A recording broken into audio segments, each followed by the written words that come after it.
संबोधित करने के लिए हमारे प्रदेश के अध्यक्ष डॉक्टर सुशील गुप्ता जी को, जिन्होंने सभी कार्यकर्ताओं की शक्ति समूह की कमान अपने हाथों में आज तक बांधे रखी और सभी को जोड़े रखा। डॉक्टर सुशील गुप्ता जी। आम आदमी पार्टी के राष्ट्रीय संयोजक और दिल्ली के लोकप्रिय मुख्यमंत्री माननीय अरविंद केजरीवाल जी, मंच पर बैठे हुए इस संगठन के निर्माणकर्ता, कुशल निर्माणकर्ता संदीप पाठक जी, अशोक तंवर जी, अनुराग ढांडा जी, मंच पर बैठे हुए हमारे सारे पदाधिकारी, इनका नाम चित्रा जी ऑलरेडी ले चुकी हैं, मंच के सामने बैठे हुए हमारे प्रदेश स्तर के, लोकसभा स्तर के, जिला स्तर के, विधानसभा स्तर के, ब्लॉक स्तर के और सबसे महत्वपूर्ण ग्रामीण सचिव और वार्ड अध्यक्ष, आप सबका मैं अभिनंदन करता हूं। आज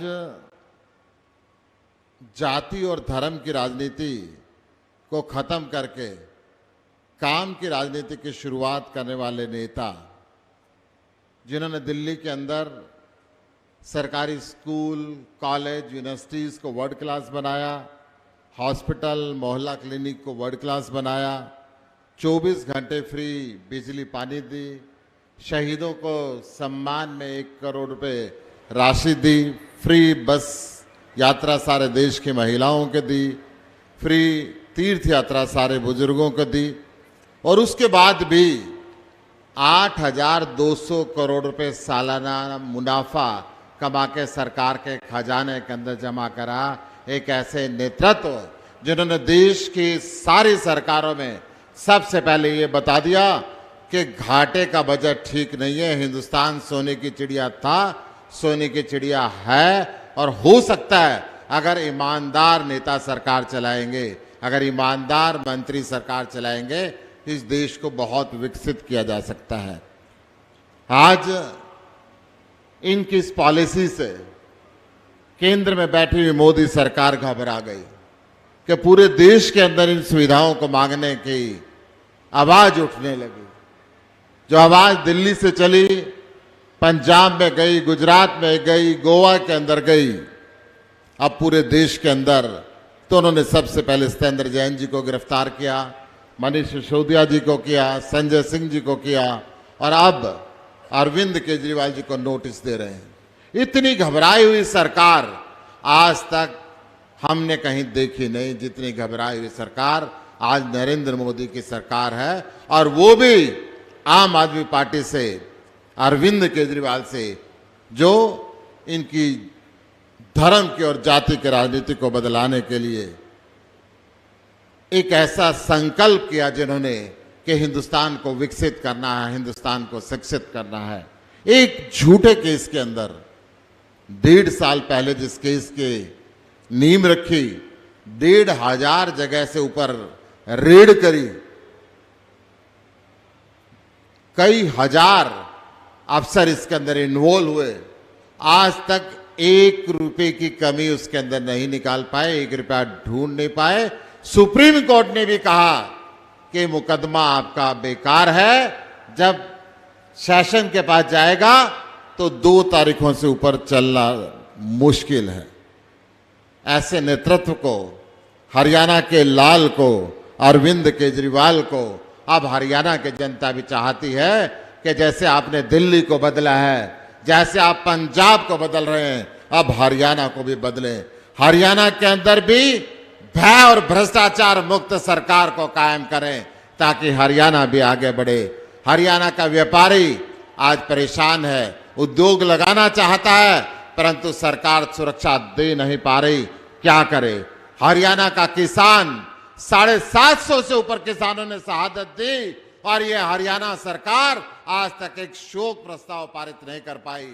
प्रधानमंत्री ने खुद ये वायदा किया था कि एमएसपी दूंगा, आज तक एक शब्द उस विषय के अंदर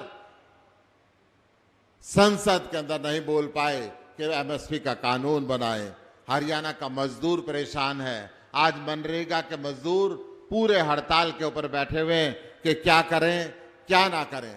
सरकारी कर्मचारी हरियाणा का, माननीय अरविंद केजरीवाल जी से मैं बताना चाहता हूं, हर वर्ग का सरकारी कर्मचारी परेशान है, हमेशा हड़ताल करता है और ये सरकार तानाशाही रवैये से उनके हड़ताल को खत्म कराने का काम करती है। हरियाणा के अंदर सबसे बेरोजगार ज्यादा युवा है। हरियाणा बेरोजगारी के अंदर नंबर 1 बन गया है और महिलाओं के प्रति अपराध हर रोज हरियाणा के अंदर बढ़ता जा रहा है। अभी जींद के एक स्कूल का किस्सा सामने आया, आज तक उन्होंने आरोपी को गिरफ्तार नहीं किया।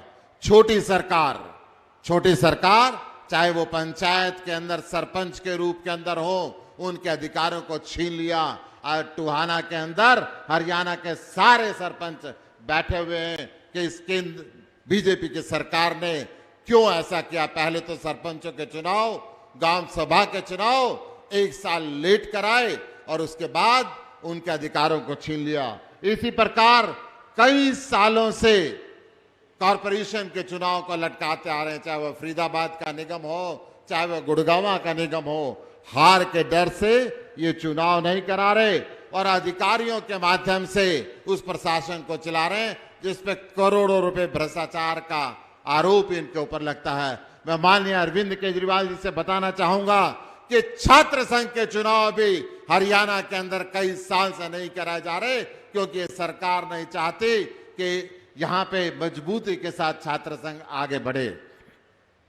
महंगी बिजली है, 24 घंटे बिजली मिलती नहीं, पावर कट है, हर घर के अंदर पीने का पानी नल नहीं मिलता, अच्छे स्कूल नहीं है, अच्छे हॉस्पिटल नहीं है। फिर उसके बाद भी 50,000 करोड़ रुपए सालाना का घाटा है। 3 लाख करोड़ रुपए का इस हरियाणा सरकार ने कर्ज बना दिया।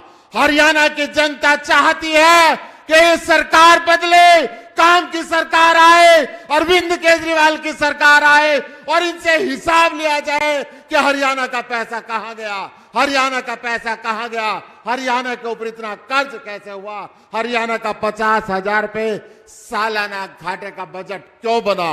हरियाणा के लोग चाहते हैं अब हरियाणा से जाति की और धर्म की राजनीति खत्म हो, हरियाणा के अंदर अरविंद केजरीवाल की, हरियाणा के लाल की काम की राजनीति हो। इस काम की राजनीति के लिए आगाज करने के लिए, उस काम की राजनीति की शुरुआत करने के लिए आज हरियाणा का हर एक गांव से हमारे ग्राम सचिव आए हैं, हर एक वार्ड से वार्ड के प्रधान आए हैं। हमारे सारे ये पदाधिकारी मिलकर जो 1.5 लाख का संगठन हमारा बन चुका है, ये पदाधिकारी आपके निर्देश की पालना करने के लिए आतुर हैं ताकि हरियाणा के अंदर एक परिवर्तन हो और हरियाणा में काम की सरकार बने। जय हिंद, जय भारत। बहुत बहुत धन्यवाद डॉक्टर सुशील गुप्ता जी। अब मैं आप सबसे साझा करना चाहूँगी कि वो घड़ी आ गई है जिसका हम इंतज़ार कर रहे थे। हमारे राष्ट्रीय संयोजक श्री अरविंद केजरीवाल जी हम सबको संबोधित करेंगे और उसके बाद डॉक्टर संदीप पाठक जी शपथ ग्रहण समारोह की पूरे कार्यक्रम को आगे ले जाते हुए सभी साथियों को शपथ ग्रहण करवाएंगे और उसके बाद नेशनल एंथम होगी और उसके बाद हम आज के सम्मेलन का समापन करेंगे। तो अब मैं आमंत्रित करती हूँ हमारे राष्ट्रीय संयोजक श्री अरविंद केजरीवाल जी को कि वे मंच पे आएं और सभी को संबोधित करें। श्री अरविंद केजरीवाल जी।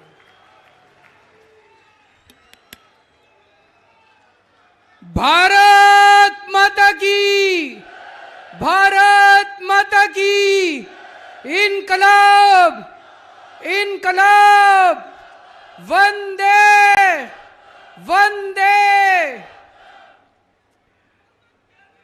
आज यहाँ पे हरियाणा के कोने कोने से आए हुए आम आदमी पार्टी के सभी कार्यकर्ताओं और सभी ऑफिस बेरर्स को, पदाधिकारियों को मैं स्वागत करता हूं, नमन करता हूं और सबको शुभकामनाएं देता हूं।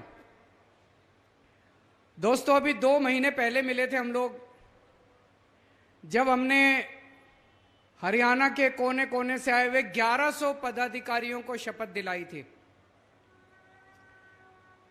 2 महीने के अंदर आज 11,000 10 गुना पदाधिकारियों को शपथ दिलाई जा रही है।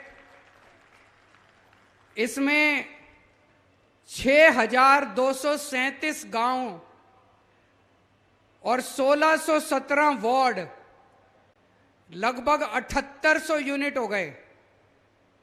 हर गांव और हर वार्ड से आज एक एक पदाधिकारी आया है। तो आप सोच सकते हो आम आदमी पार्टी का संगठन हरियाणा के हर गांव में पहुंच चुका है और हर वार्ड में पहुंच चुका है।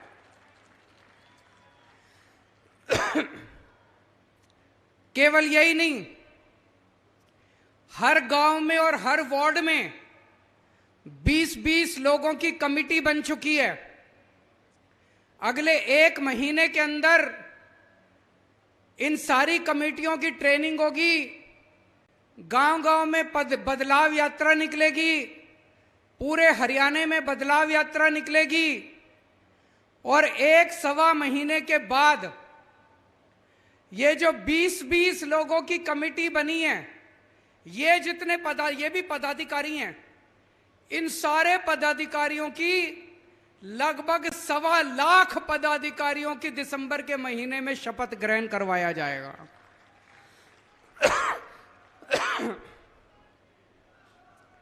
जिस पार्टी के इतने पदाधिकारी हों, क्या उस पार्टी को कोई हरा सकता है? आज मैं भाई साहब चैलेंज के साथ कह सकता हूं, कांग्रेस के पास भी इतना बड़ा संगठन नहीं है जितना आज आम आदमी पार्टी के पास है। बीजेपी के पास भी इतना बड़ा संगठन नहीं है जितना आम आदमी पार्टी के पास है। इतना बड़ा तो छोड़ो, मुझे लगता है इसका 10वां हिस्सा भी नहीं है उनके पास जितना आज आम आदमी पार्टी का संगठन तैयार हो चुका है। और संगठन हवा में नहीं बनता, संगठन में हड्डी होती है, खून होता है। संगठन तब बनता है जब लोगों को उस संगठन से, उस पार्टी से उम्मीद होती है। आज अगर कांग्रेसी या आज अगर भाजपा वाले गांव-गांव में जाएं और कहें हम संगठन बनाना चाहते हैं, जुड़ो हमारे साथ, कोई नहीं जुड़ने वाला। आज जब आम आदमी पार्टी का कार्यकर्ता घर घर में जाता है तो हर घर का बच्चा कहता है मैं भी जुड़ूंगा, मैं भी जुड़ूंगा, मैं भी जुड़ूंगा। क्यों? आम आदमी पार्टी से उम्मीद है लोगों को। मैं डॉक्टर संदीप पाठक से बात कर रहा था। डॉक्टर संदीप पाठक हमारे पार्टी के राष्ट्रीय संगठन महामंत्री हैं और जिस तरह से वो जमीन पे काम करते हैं संगठन बनाने का, ये भी एक कला है संगठन बनाना। तो मैं उनसे पूछ रहा था हरियाणा का क्या माहौल है। वो कहते हैं भाई साहब मैं ज्यादा बड़ी बात नहीं करूंगा, लेकिन जो माहौल पंजाब में चुनाव के दिनों में था, बोले जी आज हरियाणा के अंदर उससे 10 गुना ज्यादा माहौल है जितना पंजाब के अंदर था। और मैं डॉक्टर संदीप पाठक की असेसमेंट की इज्जत करता हूं क्योंकि ये जमीन पे रह के काम करते हैं। तो आज पूरी जिम्मेदारी के साथ मैं स्टेटमेंट देना चाहता हूं। दिल्ली के लोगों ने मिलकर पहली आम आदमी पार्टी की सरकार दिल्ली में बनाई थी। पंजाब के लोगों ने मिलकर दूसरी आम आदमी पार्टी की सरकार पंजाब में बनाई थी। 2024 के अंदर हरियाणा के लोग मिलकर हरियाणा के अंदर तीसरी आम आदमी पार्टी की सरकार बनाने जा रहे हैं। नोट कर लेना मेरी ये बात आज।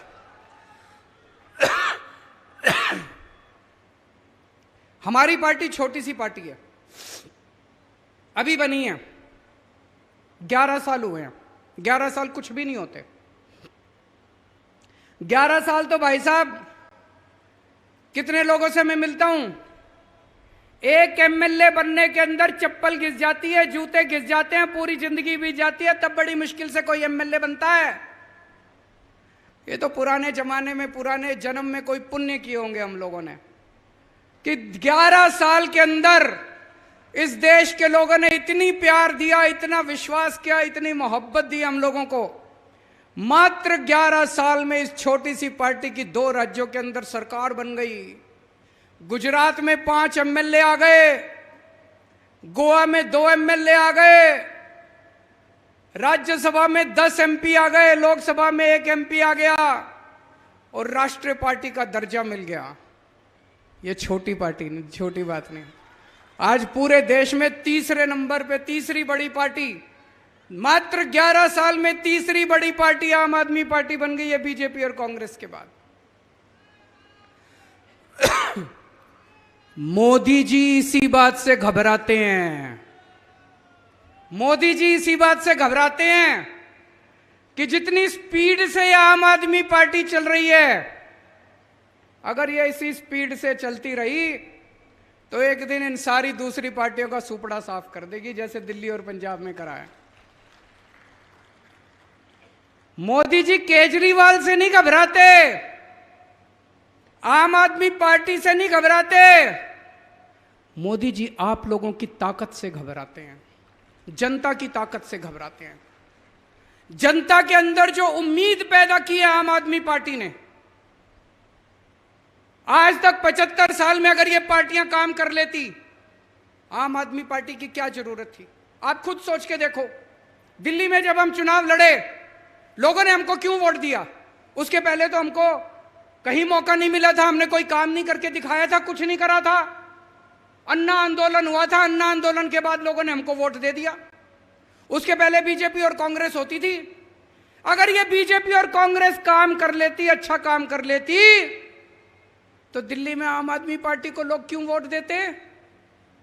पंजाब में अगर ये अकाली दल, बीजेपी और कांग्रेस वाले काम कर लेते, पंजाब में आम आदमी पार्टी को लोग क्यों वोट देते? हरियाणा में अगर बीजेपी और कांग्रेस वाले काम कर लेते, भाई साहब ये 11,000 लोग आज शपथ ग्रहण करने आए, ये उनके तंबू के नीचे बैठे होते, हमारे तंबू के नीचे नहीं बैठे होते। तो ये आप लोगों की ताकत से घबराते हैं, जो जनता के अंदर उम्मीद पैदा की आम आदमी पार्टी ने। आपके बच्चों की बात करते हैं हम, आपके परिवार की बात करते हैं, आपके दुख दर्द की बात करते हैं। आज हरियाणा जैसे चक्की होती है ना, चक्की के 2 पार्ट होते हैं, ऐसे ही इन 2 पार्टियों के पार्ट के अंदर हरियाणा पिस रहा है, बुरी तरह से पिस रहा है दोनों पार्टियों के बीच में। एक पार्टी है हरियाणा में, वो कहती है हम जाटों की पार्टी हैं, सारे जाट जाट हमको वोट दो, हम जाटों का भला करेंगे। दूसरी पार्टी है, वो कहती है हम नॉन जाटों की पार्टी हैं, नॉन जाट हमको वोट दो, हम नॉन जाटों का भला करेंगे। भाई साहब हरियाणा की जनता ने दोनों को मौके दे के देख लिए। ना तो ये जाट वालों पार्टी ने जाटों का भला किया और ना नॉन जाट वालों ने नॉन जाट का भला किया। अब आम आदमी पार्टी आई है, हम तो कह रहे हैं जी हम तो 36 बिरादरी की पार्टी है, हम तो सबकी पार्टी हैं, हम तो जाटों की भी पार्टी हैं, नॉन जाटों की भी पार्टी हैं। तुम्हारे बच्चों के लिए स्कूल बनवा देंगे, तुम्हारे बच्चों के लिए नौकरी का इंतजाम कर देंगे, तुम्हारे बच्चों का भविष्य बना देंगे, तुम्हारे घर में कोई बीमार होगा उसका फ्री में शानदार इलाज करा देंगे, अस्पताल बनाएंगे, सड़कें बनाएंगे, बिजली मुफ्त दे देंगे। अकेली पार्टी है जो आपकी बात करती है, आपके घर की, आपके परिवार की, आपके दुख दर्द की बात करती है। आज पूरे देश में मैं रोज देखता हूं बुरा हाल मचा पड़ा है, चारों तरफ भ्रष्टाचारी भ्रष्टाचार, गुंडागर्दी, लूटपाट। प्रधानमंत्री जी कहते हैं मैं भ्रष्टाचारियों के खिलाफ लड़ रहा हूं, भ्रष्टाचार के खिलाफ लड़ रहा हूं। मैं प्रधानमंत्री जी को कहना चाहता हूं, मोदी जी अगर आप भ्रष्टाचार के खिलाफ असल में लड़ रहे होते, सचमुच में लड़ रहे होते, सबसे पहले केजरीवाल आपको सपोर्ट करता, आपका समर्थन करता। मेरे को आम आदमी पार्टी से प्यार नहीं है, मैं देश के लिए आया हूं, यहां जितने लोग बैठे हैं ये कोई आम आदमी पार्टी के लिए नहीं आए, ये देश बदलने की उम्मीद लेके आए हैं सब लोग। हम सब लोग आम आदमी पार्टी वाले आपका समर्थन करते अगर आप वाकई भ्रष्टाचार के खिलाफ लड़ रहे होते। मोदी जी एक स्टेट में गए, जाके उन्होंने कुछ नेताओं के नाम लिए, बोले इन नेताओं ने 70,000 करोड़ का भ्रष्टाचार कर दिया, इन नेताओं ने 70,000 करोड़ का भ्रष्टाचार कर दिया, इनको मैं जेल में डालूंगा। भाई साहब 4 दिन के बाद उन नेताओं ने भारतीय जनता पार्टी ज्वाइन कर ली, मोदी जी ने उसको उप मुख्यमंत्री बना दिया। यह भ्रष्टाचार के खिलाफ लड़ाई है? ये तो नौटंकी है, ये तो भ्रष्टाचार के खिलाफ लड़ाई नहीं है। और ये एक बार हुआ तो सोच लेते, पूरे देश में रोज यही नौटंकी चल रही है। कभी इस राज्य में जाके कहते हैं कि यहां का मुख्यमंत्री चोर है, कभी उस राज्य में जाके कहते हैं यहां के नेता चोर हैं। 2 दिन में वो नेता भारतीय जनता पार्टी में चले जाते हैं और मोदी जी उनको कोई मंत्री बना देते हैं, कोई कुछ बना देते हैं, सब लोगों को पार्टी में शामिल कर लेते हैं। ये तो भ्रष्टाचार के खिलाफ लड़ाई नहीं है दोस्तों। आज पूरे देश में चर्चा हो रही है, कोई कितना भी बड़ा पापी हो, कोई कितना भी बड़ा अपराधी हो, किसी ने कोई भी पाप कर रखा हो, अपराध कर रखा हो, इनकी पार्टी में चले जाओ। मजाल किसी CBI, ED, income tax police वाले की हिम्मत हो जो छू दे उसको। आपका बेटा अगर किसानों को अपनी जीप के नीचे कुचल दे, इनकी पार्टी में चले जाओ, आपके ऊपर कोई कुछ नहीं होगा, आप खुलेआम घूम लेना। आप अगर लड़कियों को छेड़ के आते हो, आपका बेटा अगर लड़कियों के साथ गलत काम करके आ जाए, इनकी पार्टी में चले जाओ, पूरा संरक्षण मिलेगा। आज पूरे देश में चर्चा हो रही है, कितना ही बड़ा भ्रष्टाचार कर लो, कितना ही बड़ा डाका डाल लो, कितना ही बड़ा अपराध कर लो, इनकी पार्टी में चले जाओ, पूरा संरक्षण मिलेगा आपको।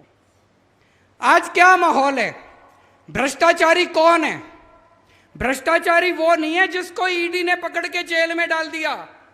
भ्रष्टाचारी वो है जो ईडी के डर से बीजेपी में चला गया।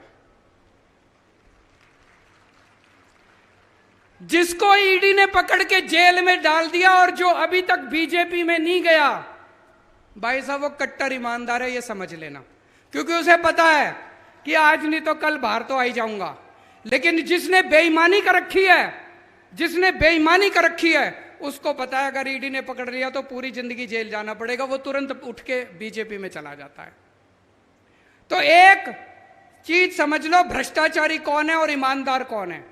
जो आदमी ईडी के डर से बीजेपी में चला गया वो भ्रष्टाचारी है, और जो ईडी की रेड के बावजूद अगर ईडी ने गिरफ्तार कर लिया और बीजेपी में नहीं जा रहा, वो कट्टर ईमानदार है। पूरे देश में आज चर्चा हो रही है कि प्रधानमंत्री जी का एक दोस्त है। कौन है? कौन है? कहते हैं प्रधानमंत्री जी ये उस एक दोस्त के लिए ही काम करते हैं। पूरे देश में चर्चा है, मैं नहीं कह रहा, गली गली में, नुक्कड़ नुक्कड़ पे, चाय की दुकान पे, पान की दुकान पे यही चर्चा है कि प्रधानमंत्री जी एक ही आदमी के लिए काम करते हैं, एक ही दोस्त के लिए काम करते हैं। और आजकल तो चर्चा उल्टी होने लगी है कि असल में ये दोस्त ही देश चला रहा है, सारे निर्णय वो दोस्त ही ले रहा है, प्रधानमंत्री जी निर्णय नहीं ले रहे। जनता में चर्चा है, जनता में चर्चा है। लोग मेरे को आके बताते हैं कि जी दोस्त ही देश चला रहा है, कानून उस दोस्त के ऑफिस से बन के आते हैं और पास होते हैं, वो दोस्त ही निर्णय लेता है। और जब आप वोट डालने जाते हो, आप सोचते हो मैंने मोदी जी को वोट दिया, आपका वोट मोदी जी तक नहीं पहुंचता, आपका वोट मोदी जी के जरिए उनके दोस्त तक पहुंचता है, आपका वोट दोस्त के पास जाता है। जब आप वोट डालने जाओ तो ये समझ लेना, ये स्थिति बेहद खतरनाक है कि अगर कोई एक दोस्त देश चला रहा है तो ये स्थिति बड़ी खतरनाक है। ये लोग कह रहे हैं हम केजरीवाल को गिरफ्तार करेंगे, मैं उनको कहना चाहता हूं मेरे को तो गिरफ्तार कर लोगे, मेरी आवाज को कैसे दबाओगे, मेरी आवाज को कैसे रोकोगे? आप मुझे गिरफ्तार कर लो, मोदी जी मेरे को गोली मार दो, केजरीवाल मर जाएगा, लेकिन आपके नींद के अंदर भी आपको मेरी आवाज सुनाई देगी, आपके कानों में मेरी आवाज गूंजेगी। मरने के बाद भी मेरी आवाज आपको चैन से सोने नहीं देगी मोदी जी। अंग्रेजों ने भी यही सोचा था। भगत सिंह अंग्रेजों के खिलाफ खूब बगावत किया करते थे। अंग्रेजों ने सोचा इसको जेल में डाल दो, उन्होंने भगत सिंह को जेल में डाल दिया। जैसे ही जेल में डाला, घर घर के अंदर भगत सिंह की आवाज पहुंच गई दोस्तों। फिर उन्होंने सोचा भगत सिंह को फांसी दे दो, भगत सिंह को फांसी दे दी। भगत सिंह के विचार और भगत सिंह की आवाज आज 100 साल के बाद भी इस देश के कोने कोने में गूंज रही है। मैं मोदी जी से पूछना चाहता हूं, मेरे को गिरफ्तार तो कर लोगे, मेरी आवाज को कैसे रोकोगे? मेरे विचारों को कैसे रोकोगे? मेरी सोच को कैसे रोकोगे? मैं उनको कहना चाहता हूं, मेरे को फांसी तो दे दोगे, गोली तो मार दोगे। कहते मोदी जी के खिलाफ बहुत बोलते हो तुम, प्रधानमंत्री के खिलाफ बहुत बोलते हो तुम। तो आज मैं एक पेशकश करना चाहता हूं प्रधानमंत्री जी को। प्रधानमंत्री जी, मैं आपका समर्थन करूंगा, पूरी आम आदमी पार्टी आपका समर्थन करेगी। आप ये एक दोस्त की वो क्या कहते हैं, नौकरी करना बंद कर दो, दोस्त की दोस्ती छोड़ दो। 140 करोड़ लोगों के लिए काम करना चालू कर दो। ये दोस्त के लिए काम करना बंद कर दो। ये चोर उचक्के भ्रष्टाचारियों को संरक्षण देना बंद कर दो। इनको अपनी पार्टी के अंदर जितने चोर उचक्के बैठे हैं उनको सबको जेल भेज दो। देखो मैं तो क्या, ये सारा देश आपका साथ देगा। लेकिन अगर इस देश को कोई एक दोस्त चलाएगा, अगर इस देश के अंदर भ्रष्टाचारियों को, पापियों को, अपराधियों को संरक्षण दिया जाएगा, तो अपनी जान की परवाह किए बिना इस देश का एक एक बच्चा आपकी खिलाफत करेगा।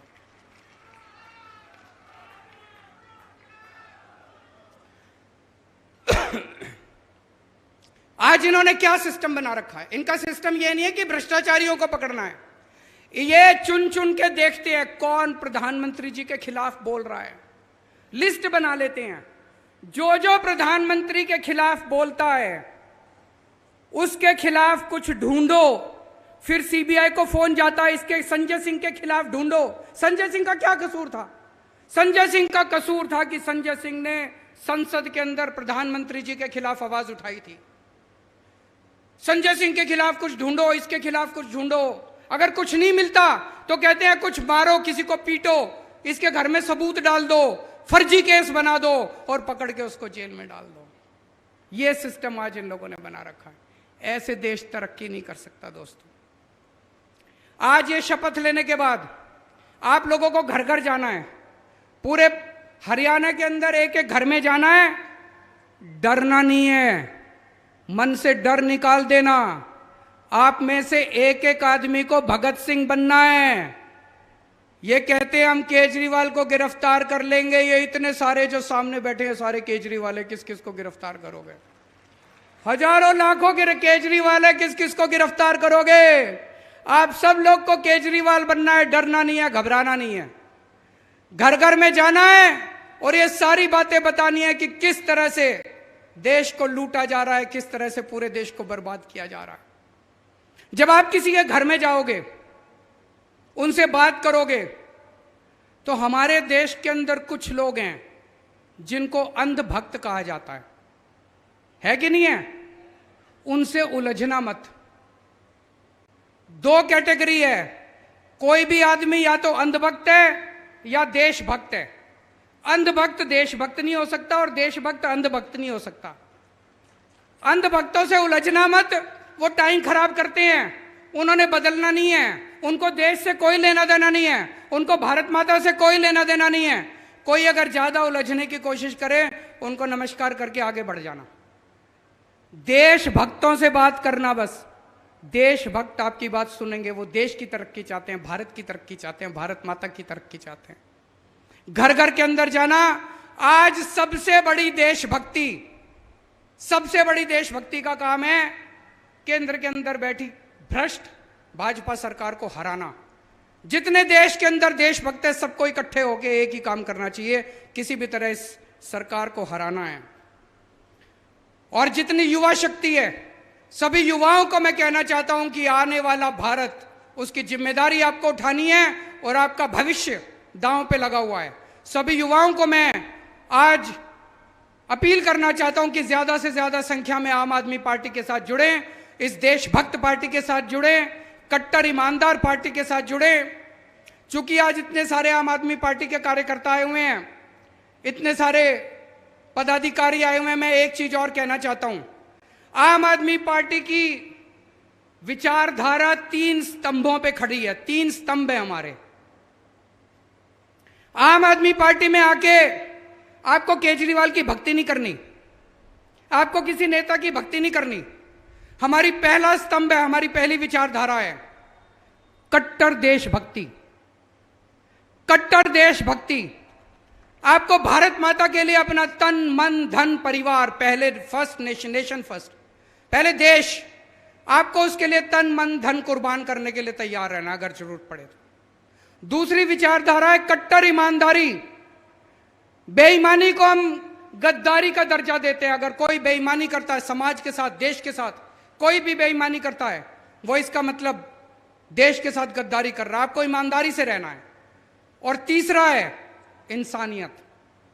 चाहे कोई किसी जात का हो, चाहे कोई किसी धर्म का हो, जरूरत पड़ने पे सबको एक दूसरे की मदद करनी है, किसी का दिल नहीं दुखाना। कोई बीमार हो, कोई कैसा भी हो, सबकी मदद करनी है, चाहे किसी जात का हो, किसी धर्म का हो, चाहे कोई हो, सबकी मदद करनी है एक दूसरे की। ये 3 विचारधाराएं हैं आम आदमी पार्टी की। इसको सब लोग साथ लेके जाना। पूरे देश के अंदर अभी एक तरह से कीचड़ फैला हुआ है जिसमें इनका ये कमल खिला हुआ है। इस कीचड़ की सफाई कैसे करोगे? झाड़ू से। इस कीचड़ की सफाई जिस दिन कर दी, कमल अपने आप खिलना बंद हो जाएगा। भारत माता की